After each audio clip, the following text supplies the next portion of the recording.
Lettre à la communauté Kimuntu. Voici notre droit de réponse. Nous venons en paix pour vous dire tout simplement que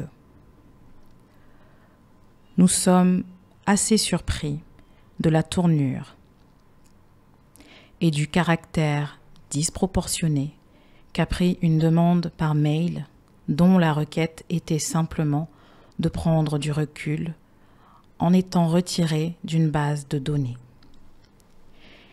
Et comme d'habitude, la parole est muselée.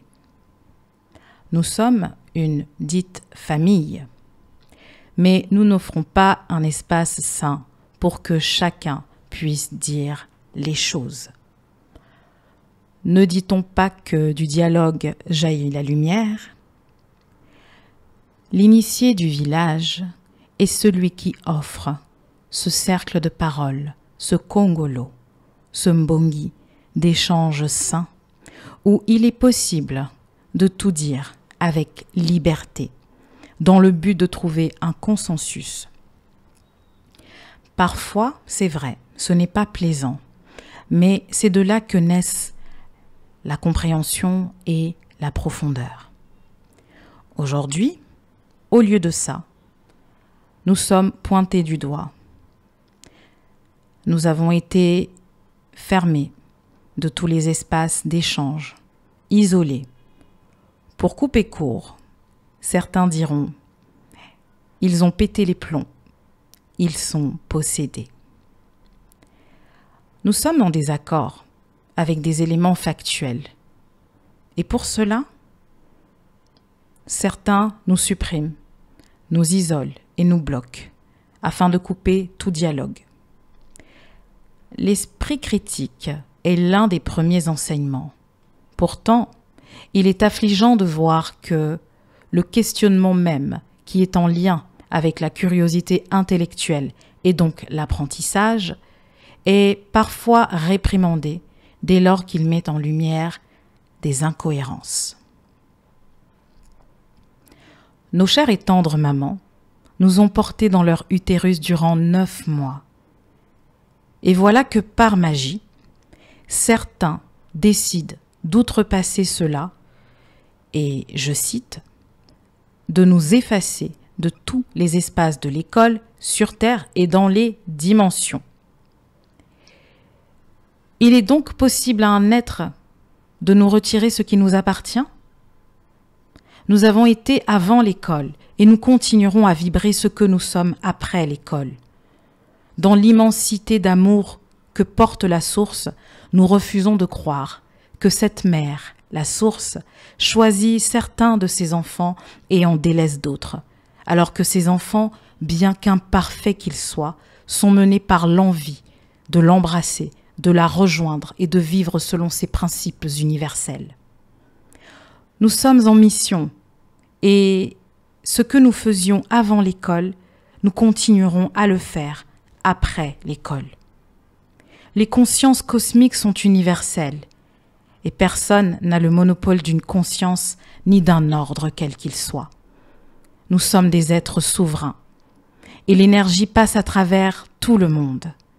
Nous sommes des canaux et la manière dont l'énergie se manifeste à travers un canal est propre à ce canal, car il n'y a pas d'intermédiaire entre la source et vous. Notre rôle est simplement d'accompagner ceux qui le désirent à faire un retour plus profond et conscient vers eux-mêmes, vers leur vérité intérieure, sans peur, sans jugement et avec joie. Comment peut-on retirer ce qui a été acquis dignement par notre temps, notre énergie et par compensation financière? Reprendre dans ce genre de cas, à quoi cela correspond-il? Nous avons investi pour acquérir, mais on décide de reprendre notre acquisition en gardant également notre investissement? La maths, qui est l'ordre et la justice implacable, s'applique-t-elle dans ce cas? Jeter l'opprobre à un groupe de personnes parce qu'elles ne veulent plus figurer dans une base de données fait réellement peur et interroge sur la véritable liberté de chacun au sein d'une tradition, Au village, l'ancien, après avoir tenté d'amoindrir la fougue du plus jeune, dit à celui-ci qui veut partir : « Tiens, voici un sac de nourriture. Tu trouveras un espace non loin d'ici où tu pourras t'établir, dans l'espoir que ton choix puisse te permettre d'être plus heureux. Je reste là si tu as besoin de moi. » À l'inverse du village, ici, nous avons été menacés. Vous verrez la vie sans sceau. Vous verrez ce que c'est lorsqu'on n'a plus l'énergie Kimuntu. Nous allons lui retirer cette énergie et vous allez vous-même vous en apercevoir, pour ne citer que cela. Est-ce que se poser des questions révèle que nous sommes possédés ?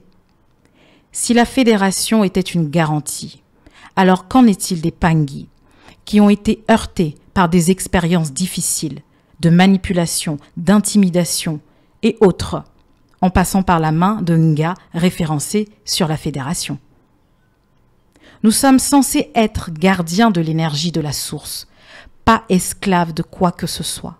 La vérité est multiple. Ce qui compte, c'est le cœur, pas un référencement sur un site. Nous sommes à l'ère du Verseau, l'ère de la libération, et chacun doit pouvoir continuer librement à être accompagné par qui il le souhaite, car c'est une question de cœur avant tout. Insinuer entre les lignes, en référence aux différents audios, que sur l'immensité du cosmos, il ne se trouve peut-être qu'un seul endroit détenteur d'une vérité et d'une énergie pure, est assez affolant et mésestime les multiplicités de chemins que la source emprunte. L'école a pour but de former, de donner des outils et des clés, afin de permettre à chacun de pouvoir voguer vers d'autres aventures si l'envie leur prenait. À ceux qui continuent à tenir des propos diffamatoires à notre égard, sachez simplement que vos mensonges ne font de mal qu'à vous-même et à ceux qui veulent bien vous croire. Personne ne fait l'unanimité dans ce monde. Nous avons tous évolué dans des cadres de référence différents. Et il est simplement important de respecter chacun dans ce qu'il est. La médisance et le mensonge ne servent à rien. Cela montre simplement à quel point certains sont en souffrance. Certains ressentiront de la paix à travers nos mots, d'autres de la colère, de la joie, de la force ou que sais-je, et c'est ok. De la même manière que nous ne pouvons empêcher le soleil de se lever, nous ne pouvons empêcher les gens de penser ce qu'ils pensent, de faire ce qu'ils font, de dire ce qu'ils disent. Sommes-nous parfaits ? Absolument pas. Au fond, qui l'est ?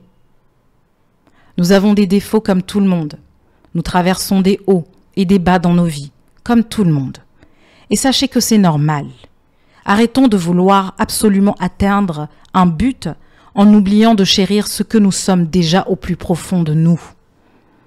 Parfois nous avons mal, oui. Parfois nous pleurons aussi. Parfois nous rions. Parfois nous dansons. Parfois nous chantons. Parfois nous sommes en colère.